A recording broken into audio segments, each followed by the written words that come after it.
Hello friends, welcome or welcome back to Get Ready with America.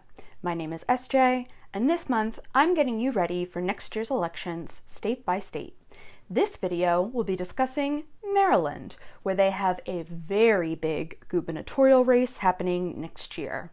My eye look today will be using orange, black, and white, but not for the Calvert seal on the state flag, not even for the Oriole, the state bird and baseball mascot, but for the state cat, the Calico Cat. If you want to watch any other 2022 state preview videos, I'll have my Votemas playlist linked below, where you'll also find links to more info about the elections in Maryland. Standard disclaimer, this video was filmed and posted in December 2021.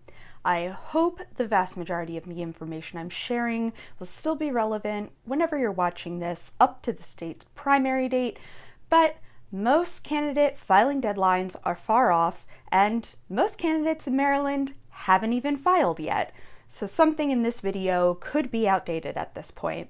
Check the state government links in the description box for the most up-to-date information. Let's get into it.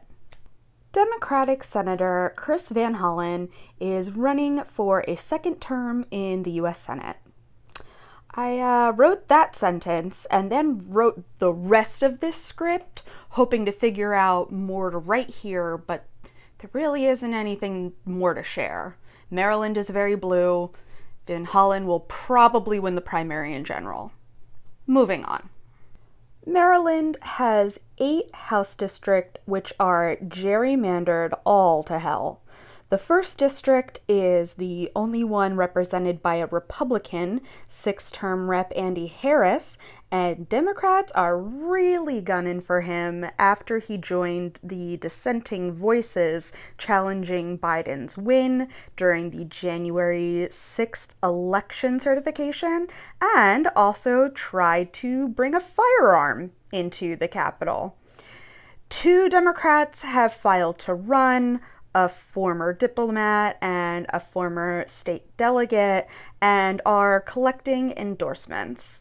I've linked a podcast episode in the description box from Slate's morning show, What Next, that just came out this week about Harris's antics and the politics of creating the map in Maryland. I definitely suggest you give it a listen. The one known open seat is in the 4th district, as Rep. Anthony Brown is stepping down to run for Attorney General. The district is composed of primarily black towns and neighborhoods from the DC border to Annapolis, and if you listen to the podcast, you'll hear an explanation of why. We're likely to see another very crowded primary like there was in 2016, the last time the seat was open. Former PG County State Attorney Glenn Ivey came in second in that race to Brown, and he's going for it again this year. State Delegate Jazz Lewis has filed to run, and he's received a key endorsement from House Majority Leader and 5th District Rep. Steny Hoyer. Republican Governor Larry Hogan is term limited, so will not be running this year. Also not running is his Lieutenant Governor for both terms, Boyd Rutherford, who strikes me as more of a Dick Cheney in that he was picked for his administrative prowess as opposed to ambitions of succeeding Hogan.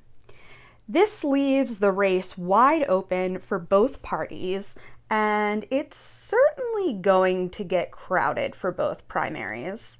The top candidate for Republicans at the moment is current State Secretary of Commerce Kelly Schultz, who has been endorsed by Hogan.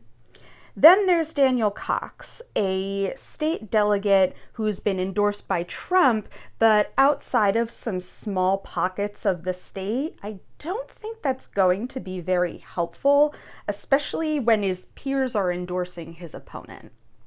On the Democratic side, there are many candidates who have announced, though none have formally filed yet.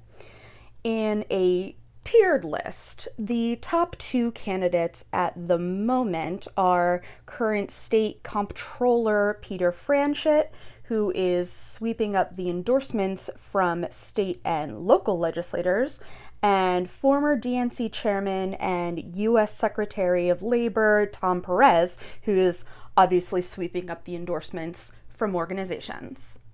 The next tier includes former U.S. Secretary of Education John King Jr., who has a very fascinating backstory for becoming such a prominent education administrator.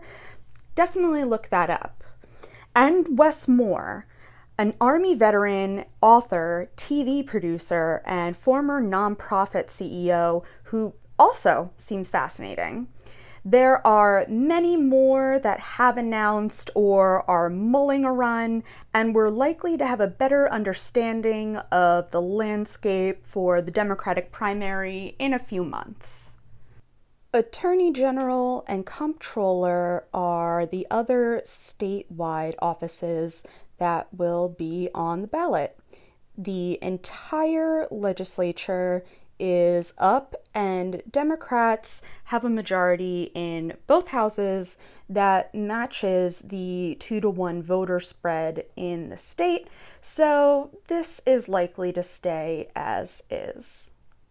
There will also be an amendment question that would require aspiring state legislators to establish and maintain residency in the district they wish to represent for 6 months prior to the election.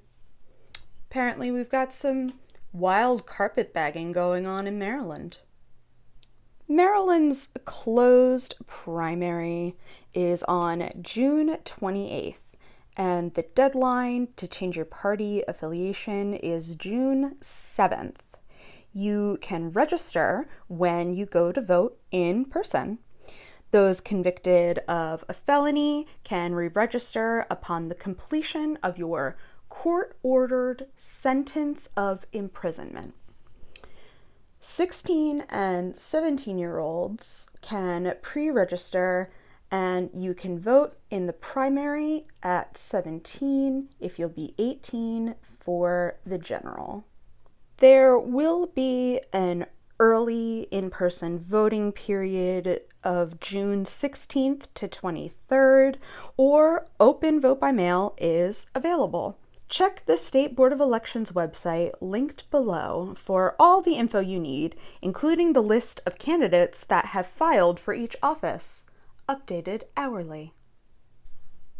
And that's the look. Please be sure to check the description box for the playlist of all my Votemas videos, as well as links to learn more about voting in Maryland, as well as the inspiration tutorial for this makeup look, because I had no idea how I was doing orange and white eyeshadow on my own.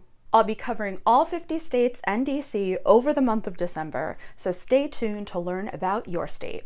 Please help the channel, the algorithm, and democracy by liking this video right down there and leaving a comment with your favorite way to enjoy crab. I love a good crab cake. Subscribe to the channel so the next Votemas video shows up right in your feed. Thanks!